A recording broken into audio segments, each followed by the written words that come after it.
భారతదేశంలో చాలా రాష్ట్రాల్లో రెయిన్ డెఫిసిట్ కనిపిస్తోంది. వర్షాలు పడవలసినంత స్థాయిలో పడట్లేదు. దీనికి కారణం ఏంటి?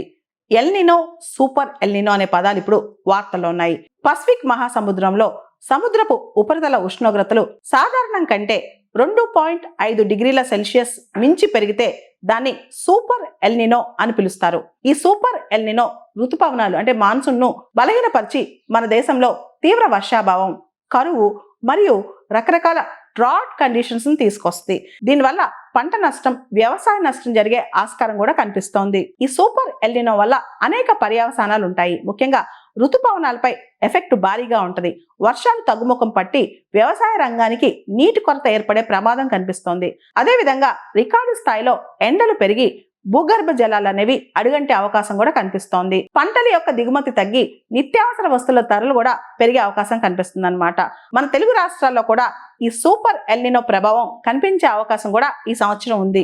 దేశంలో మధ్య పశ్చిమ ప్రాంతాలపైన ఆకాశంలో మేఘాల ప్రభావం అసలు లేకపోవటం మనం గమనించవచ్చు. ముఖ్యంగా మహారాష్ట్ర, గుజరాత్, మధ్యప్రదేశ్, రాజస్థాన్, కర్ణాటక ఈ రాష్ట్రాల్లోని అంతర్గత ప్రాంతాలు పొడి వాతావరణంతో కనిపిస్తున్నాయి. సాధారణంగా ఈ సమయానికి దట్టంగా కమ్ముకోవాల్సిన మబ్బులు లేకపోవడంతో ఋతుపవన శ్రేణి బలహీనపడినట్లు స్పష్టమవుతోంది. అధిక శాతం మేఘాలన్నీ కేవలం బంగాళాఖాతం, ఈశాన్య రాష్ట్రాలకే పరిమితం అయిపోయాయి. ఈ రెయిన్ డెఫిసిట్, వర్షపాతం యొక్క లోటు అనేది అగ్రేరియన్ స్టేట్స్ ఏవైతే వ్యవసాయ ఆధారిత రాష్ట్రాలపై తీవ్ర ప్రభావం పడబోతుందని చెప్పి కూడా అర్థమవుతోంది. ఈ మాసం వ్యవసాయ రంగానికి చాలా కీలకం.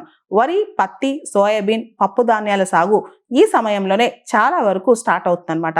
అయితే వర్షాలు సరిగ్గా పడకపోవడంతో తీవ్ర ఇబ్బంది ఎదురయ్యే అవకాశం కనిపిస్తోంది.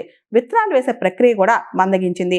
అరేబియా సముద్రం నుంచి వీచే మారుతాలు బలహీనపడటం, వాతావరణ ఎగువ పొరల్లో గాలుల తీవ్రత కారణంగానే వర్షాలు కురటం లేదని వాతావరణ శాస్త్రవేత్తలు విశ్లేషిస్తున్నారు. మాన్సూన్ ప్రోగ్రెస్ అనేది స్టాగ్నేట్ అయినట్టు తెలుస్తోంది. అంటే ఋతుపవనాల పురోగతి అనేది స్తంభించడానికి ఇదే ప్రధాన కారణం.